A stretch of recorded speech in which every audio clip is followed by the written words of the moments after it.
On this edition for Saturday, November 20th, reactions to the not guilty verdicts in the Rittenhouse trial. New pressure to put more distance between people and oil and gas drilling in California. And if at first you don't succeed, lessons learned at the Museum of Failure. The real obstacle to innovation is that people are afraid of failing. Next on PBS NewsHour Weekend. PBS NewsHour Weekend is made possible by Sue and Edgar Wackenheim III, Bernard and Denise Schwartz, the Cheryl and Philip Milstein family, the Anderson Family Fund, the estate of Worthington Mayo Smith, Leonard and Norma Chlorfine, the Rosalind P. Walter Foundation, Koo and Patricia Ewan, committed to bridging cultural differences in our communities, Barbara Hope Zuckerberg. We try to live in the moment, to not miss what's right in front of us. At Mutual of America, we believe taking care of tomorrow can help you make the most of today. Mutual of America Financial Group, retirement services and investments. For 25 years, Consumer Cellular's goal has been to provide wireless service that helps people communicate and connect. We offer a variety of no-contract plans, and our U.S.-based customer service team can help find one that fits you. To learn more, visit consumercellular.tv. Additional support has been provided by the Corporation for Public Broadcasting, a private corporation funded by the American people, and by contributions to your PBS station from viewers like you. Thank you. Good evening and thank you for joining us. Small groups of protesters took to the streets around the country last night after the acquittal of teenager Kyle Rittenhouse. A Wisconsin jury found him not guilty on all charges related to shootings last August at a social justice protest where he killed 2 men and seriously injured a third. In New York, protesters marched onto the Brooklyn Bridge, briefly shutting down traffic as police looked on. In Chicago, a small group took to the streets to protest the verdict, and in Portland, police declared a riot after groups of protesters set small fires in the street. But in Kenosha, Wisconsin, where Rittenhouse was tried, fears of civil disturbances were unfounded. Amid a heavy law enforcement presence that included the Wisconsin National Guard, there were no reports of violence, and by nightfall, only a handful of protesters. Earlier in the day, the girlfriend of one of the men killed in August of 2020, Anthony Huber, said she was heartbroken and pledged to continue fighting for justice. I don't think that any of us who were directly involved in what happened last year on the 25th are really that surprised. We know that this system is a failure. We'll have more on reaction to the Rittenhouse verdict after the news summary. In cities worldwide today, there were protests, some violent, over COVID-19 lockdowns and vaccination mandates. In the Netherlands, rioting erupted in the city of Rotterdam last night, stemming from a protest against COVID-19 restrictions. Rotterdam's mayor called the rioting, quote, an orgy of violence. 51 people were arrested and at least 2 protesters were hospitalized with bullet wounds, which may have come when police opened fire during the demonstrations. In Vienna, Austria today, tens of thousands of people took to the streets to protest a 10-day nationwide lockdown that will begin on Monday. Austria's government announced the lockdown yesterday as COVID-19 infections in the country hit a record high. The government also announced yesterday that vaccinations will become mandatory starting in February, the first such move by a European nation. And in Australia's Victoria state, pro- and anti-vaccine rallies were held in the state's capital over legislation that would grant broader powers to the local government to address public health. At least 17 people died in the southern Indian state of Andhra Pradesh today as heavy rains and flooding continue to hit the area. 3 people were killed following a building collapse late last night. As of this afternoon, 10 people were freed from the rubble, but 2 remain missing. Intense rain has been hitting the region since Thursday, triggering massive floods that have stranded people in homes and vehicles. India deployed its National Disaster Relief Force to assist with rescue and evacuation efforts. Secretary of Defense Lloyd Austin is in the Middle East today, meeting with allies as indirect talks to revive the 2015 Iran nuclear pact are set to get underway later this month. The Biden administration is hoping to revive the deal, which limited Iran's nuclear program and mandated inspections in return for lifting economic sanctions. The Trump administration pulled out of that pact in 2018. The meeting in Bahrain comes as Iranian state media reported today that Revolutionary Guards seized a foreign ship in the Persian Gulf for reportedly smuggling diesel. There was no information provided on the nationality of the ship or of the 11 crew members who are detained. For more national and international news, visit pbs.org/newshour. For more on the potential implications of the verdict in the Rittenhouse trial, I spoke with Ishna Rahman, a former public defender and now the Vice President of Advocacy and Partnerships at the Vera Institute of Justice, a nonprofit advocacy organization that focuses on criminal justice reform. Is there data out there that says if Kyle Rittenhouse was black, that the sentence would have been different? There's data that shows us that at each and every turn, if Kyle Rittenhouse was an 18-year-old black man, the system would have treated him differently. So remember that there are 15 million criminal cases filed in this country each year. So already the fact that in Kyle Rittenhouse's case, he was free to come back to court, he was released on bail. That is unusual. The vast majority of people who can't afford their bail are black and brown in this country. So already that's something that set Kyle Rittenhouse apart from the vast majority of other people facing the criminal legal system in this country. Second, he went to trial. Less than 5% of cases go to trial. Most cases in this country end in a plea bargain or a dismissal. So the fact that Kyle Rittenhouse had a trial, and an incredibly public one at that, is a rarity as well. And the vast majority, again, of people who are facing the criminal legal process are black and brown and do not have the benefit of telling their story, of appearing as a full human, as a kid who sobs in the courtroom. How specific is this to the law in Wisconsin versus other states?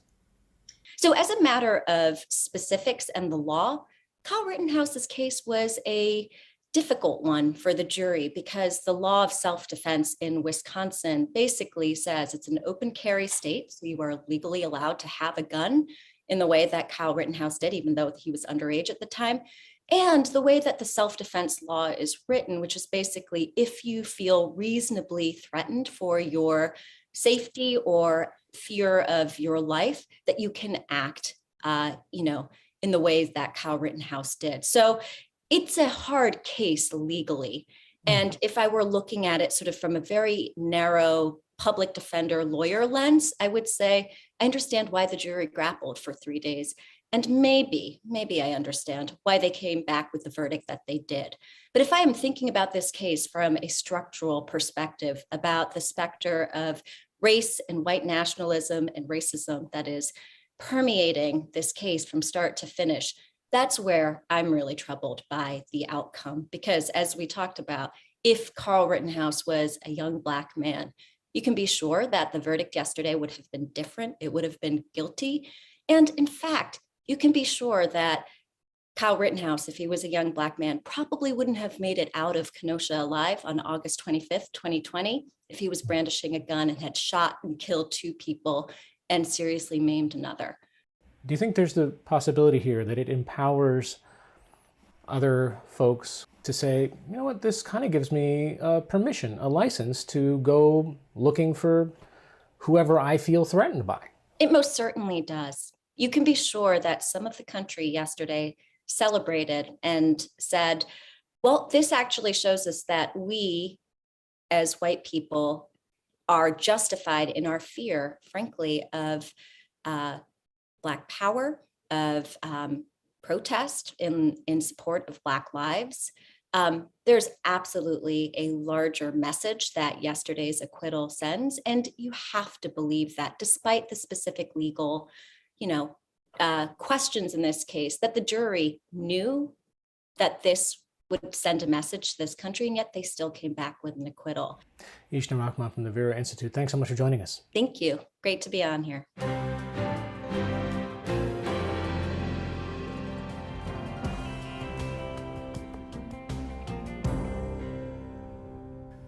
Millions of Californians live close to oil and gas drilling and production. It's a situation that studies show can create a silent health hazard. Now there are efforts to put more distance between people and drilling operations. NewsHour Weekend special correspondent Tom Casciato has the story, beginning in the small city of Arvin, about 100 miles north of Los Angeles. This story is part of our ongoing series, Peril and Promise, the Challenge of Climate Change. Arvin is the kind of town where you can drive past an oil pumping operation, keep going for a bit, and round the corner to see that it's next door to a residential street, like Nelson Court. But it was what lurked beneath Nelson Court that led to a local disaster in 2014. And we have breaking news out of Arvin tonight, where several homes have been evacuated due to a potentially dangerous gas leak. It began as a small town story. And here's a look at the affected areas tonight. 8 Arvin homes near Nelson Court and Varsity Road are under mandatory evacuations. The person across from me called the gas company because her husband smelled a lot of gas. Resident Francisco Gonzalez. And the person on the other corner's daughter said that she had fainted. The smell was from a leaking underground pipe that filled 8 homes with highly explosive levels of gas. Remain under evacuation orders due to a dangerous gas leak. Evacuated residents didn't return for months. This is a pipe that was built underground before the homes were here. Cesar Aguirre is a community organizer with the nonprofit group Central California Environmental Justice Network. It works to improve the environment for low-income and communities of color. Here, we're born into what caused the climate crisis that we find ourselves in. He said the oil and gas industry is a common next-door neighbor here, and took me on a tour of examples right near where people work, play, and even worship. Right here, we're standing in front of the biggest church in Arvin. As a matter of fact, every December 12th, thousands of people meet in the parking lot, and they have congregation here to celebrate the Virgin Mary. And just on the other side of it, there's oil drilling happening. There's a pumping operation right behind the church, featuring what appears to be a ruptured tube. Beneath it, a black stain. There should be zero oil touching the ground, because then it becomes a threat to the groundwater and to the soil. We reached out for comment to the owner of the well, Sequoia Explorations, Inc., which acquired it earlier this year. Its CEO, Mark Jacobs, replied, "We have notified our field personnel of this matter and will make sure this is dealt with immediately." What we saw may not have been catastrophic, but it illustrates one feature of living cheek to jowl with a polluting industry. And that's not just an Arvin thing. According to the nonprofit Frac Tracker Alliance, more than 7 million Californians live within a mile of an oil or gas well. Some 4 million of them are people of color. That means the climate challenge is about a lot more than lowering emissions, says Professor Manuel Pastor. What I like to say is that climate change is real, but so is the climate gap. We know from the social science research who is suffering the brunt and likely to suffer the future brunt of that climate change. So much as we need to be lifting up the need to address greenhouse gas emissions and reduce them below the 1990 levels, we need to understand that the terrain of environmental disparities exists, and we need to be moving the needle on that as well. And build the ecosystem that can actually support change. Pastor is a professor of sociology, American studies, and ethnicity at the University of Southern California's Equity Research Institute. He recently co-authored a report addressing, quote, the central challenges of our time, a heating planet, an unequal economy, and persistent racial injustice. One of its conclusions? If you really want to protect communities against environmental hazards, yes, you need rules. Yes, you need laws, but you need community organizing. The report cites Arvin as a case study in organizing. After the 2014 gas incident, citizens sought to pass an ordinance to keep industry operations at a distance. The president of the Committee for a Better Arvin is Estela Escoto. We began to work in concert with other community groups, going to CO representatives, asking them to pass an ordinance, and going house to house, knocking on doors to convince people that we needed an ordinance. At the council meetings, they made fun of us and said we were not going to be able to do anything or pass an ordinance. It took 4 years with community groups working to elect some new city council members, plus a 23-year-old mayor. But the town finally passed an ordinance to keep new drilling operations at least 300 feet from homes and schools, businesses and hospitals. UC Berkeley epidemiologist David Gonzalez believes in the power of community. My family has roots in the Chicano community in East LA, so that's something that I carry with me in my work. These communities have knowledge, and my grandpa, he didn't have the chance to go to college, but he's one of the most brilliant men I ever knew. But he has concerns about the scope of the Arvin setback. Does 300 feet strike you as significant or as enough? We're seeing that oil and gas drilling is affecting health of people that live within 3,000 feet of oil and gas wells, and some studies show further away. Gonzalez and colleagues published a 2020 study showing, quote, evidence that exposure to oil and gas well sites is associated with increased risk of spontaneous preterm birth. And having a preterm birth increases risk of infant mortality and being sick, and can have long-term effects for the infant's health. And so we want to prevent preterm birth. Gonzalez's study followed on the heels of one tying pregnant women's proximity to oil and gas operations to low birth weights, and a new one detailing adverse birth outcomes for Californians living near fracking sites. Other studies have tied proximity to such operations to asthma and other health problems. The Los Angeles region is rife with drilling, though you can't always tell from road level. Drivers on La Cienega Boulevard can't see the adjacent Inglewood oil field, though a drone can. In more well-off areas, the operations are disguised as, well, it's not exactly clear what, but they're pumping oil here in the city's Mid-Wilshire neighborhood, and here less than 2 miles down the road.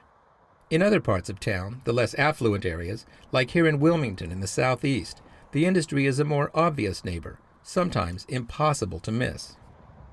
Activists have long been organizing around here, too. Folks in this community are exposed to chemicals like benzene, volatile organic compounds. Ashley Hernandez was raised in Wilmington.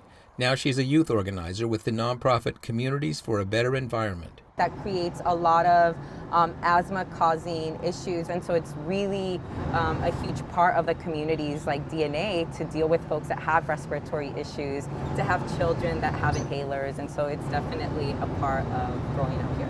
Hernandez and others like her may eventually get what they desire. In September, county supervisors voted to ban new oil wells and reevaluate the ones already there. And last month, Governor Gavin Newsom's administration proposed a 3,200-foot buffer zone between new drilling and homes, hospitals, and schools. In a statement, the nonprofit industry group Western States Petroleum Association said it doesn't oppose setbacks based on, quote, science, data, and rigorous health assessments, but it claimed the state's approach would, quote, eliminate tax revenue and community benefits, raise cost for everyone, and put thousands of people out of work. Meanwhile, in Kern County, where Arvin is, more drilling is planned, though a judge has halted new permits pending an environmental assessment. Epidemiologist David Gonzalez. There's more studies that we can do and that we are doing. I think we have enough evidence to start making policies to protect communities.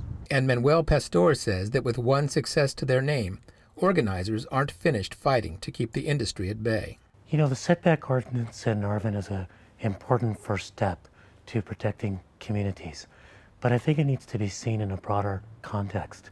This is a community that stood up to one of the most important industries in its county. And the fact that they were able to get that setback ordinance, it's a small thing, but it's a big thing symbolically and politically by saying who gets a chance to decide about people's health versus economic growth.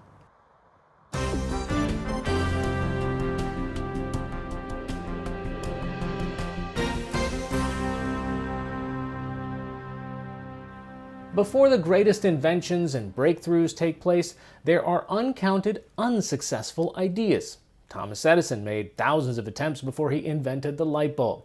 But what if those first failures had stopped him? An exhibit now touring the country is reinforcing that old adage, if at first you don't succeed, try again. NewsHour Weekend special correspondent Megan Thompson visited the Museum of Failures, first stop in Minneapolis. What are we looking at? So probably the most sort of recognizable feature here is Psychologist Samuel West recently showed off this exhibit he spent years curating. A new car line with a lot of innovative features. A brightly colored collection featuring all kinds of commercial products by big-name companies.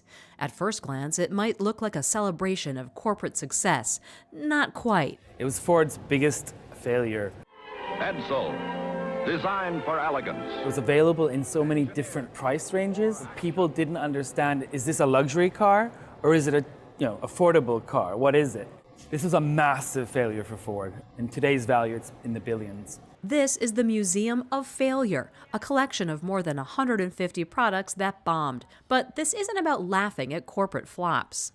I want people to realize and understand, truly understand, that if they don't take meaningful risks, there will be no progress. It started when West was earning his PhD in psychology, studying corporate behavior. He started noticing companies' reluctance to invest in the kind of experimentation that leads to innovation. You explore new methods, new products, technology, etc., you're more likely than not to fail. In fact, 90% of those projects fail. And it became more and more apparent that the real obstacle to innovation is that people are afraid of failing. I was thinking, what can I do to communicate that we need to start accepting failure rather than stigmatizing failure? West started collecting examples of products that had failed and ended up opening a museum in Sweden in 2017. The Museum of Failure is now on a tour of the United States, kicking off just outside Minneapolis. The exhibit starts with failures in transportation. We call it failure in motion. Besides the Edsel, there's a Swedish warship from 1628 that was so unstable it sank just minutes after it first set sail. And a plastic bicycle designed by Volvo engineers that wobbled and even cracked when people rode it. Here in the digital disaster area, we have... The digital disasters include Apple's hockey puck mouse that was hard to use and a video chatting device made by Facebook. It wasn't a hit. We have the Google Glass, 2013. Put it on. Looking good. Okay. This feels a little awkward, I'm not going to lie. It seemed revolutionary, a wearable computer that projects images and takes pictures and video. The main reason it failed was because of privacy issues. Glass users could record others without them knowing. We still deal with privacy issues today, but then, this was like a shock. Google is fantastic at testing new things, and they're not afraid of failing. It's pretty cool. And we see how successful they are. Absolutely. Speaking as a psychologist, where does this fear of failure come from within us? A lot of it comes from our early experiences of failure. You spill your glass of juice on the breakfast table, you don't get praised for that. There's also this fundamental part of failure, which is the social shame. There's some functionality to that. We don't want a society where everybody's failing all the time. The problem is when it comes to progress, when it comes to learning, innovation, those rules don't really apply. How can humans learn to be less afraid of failure? The best way to overcome it is to get used to it. For West, the collection is about sending a serious message, but he admits some of it is pretty funny, like some of the food flops. Bottled water for pets, a curious Colgate-branded beef lasagna frozen dinner, baby food maker Gerber's food for adults meant to be eaten out of the jar, and the famous zero-calorie fat substitute, Olestra. You could eat as much junk food as you wanted to without getting fat, right? Problem was it caused diarrhea. And then, in the category of what were they thinking, this is the Euro Club. There's a golf club that doubles as, well, just watch the commercial. It looks like an ordinary golf club, but contains a reservoir built into the grip to relieve yourself. The Euro Club comes with a towel and appears that you are just checking out your club. Leak-proof, easy to clean. It doesn't draw any attention to you at all. It isn't awkward at all. No. And you're carrying this around with you then for the rest of the game. The commercials and they don't really specify what you do with it later. And so it was a serious product developed by a urologist who played golf. And then it became sold more as a gag gift. The exhibit ends with a wall where people can confess to their own failures. 11-year-old Zachary Tao wrote, "My grades," because he just got an F in art class. Got the lowest grade of my whole entire everything. Do you think you learned from that? Yeah. Probably just try to turn in assignments more faster and more quicker. His twin brother Logan couldn't think of anything, but says he appreciates failure nonetheless. Well, I think failure is good because then you can always just work on that and improve it. And that, says creator Samuel West, is the whole point. When individuals come here and they see these brands fail, they feel liberated. Like if the big boys can fail, so can I. And I think I love that.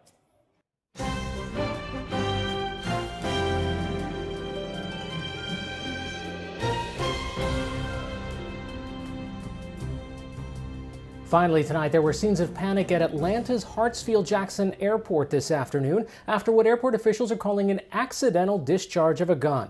Some passengers in the terminal believed there was an active shooter and fled, even out onto the tarmac. Airport officials said that the incident happened around 1:30 p.m. at a security screening area and that, quote, there is not an active shooter at the airport. That's all for this edition of PBS NewsHour Weekend. For the latest news updates, visit pbs.org/newshour. I'm Hari Srinivasan. Thanks for watching. Stay healthy and have a good night.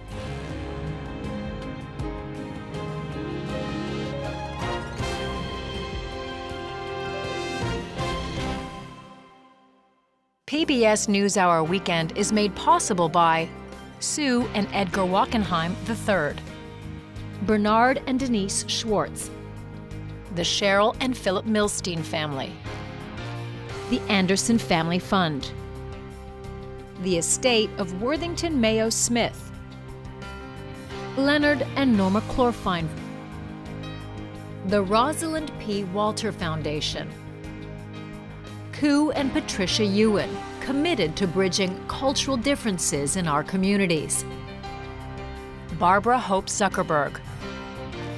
We try to live in the moment, to not miss what's right in front of us. At Mutual of America, we believe taking care of tomorrow can help you make the most of today. Mutual of America Financial Group, retirement services and investments. Additional support has been provided by Consumer Cellular and by the Corporation for Public Broadcasting, a private corporation funded by the American people, and by contributions to your PBS station from viewers like you. Thank you.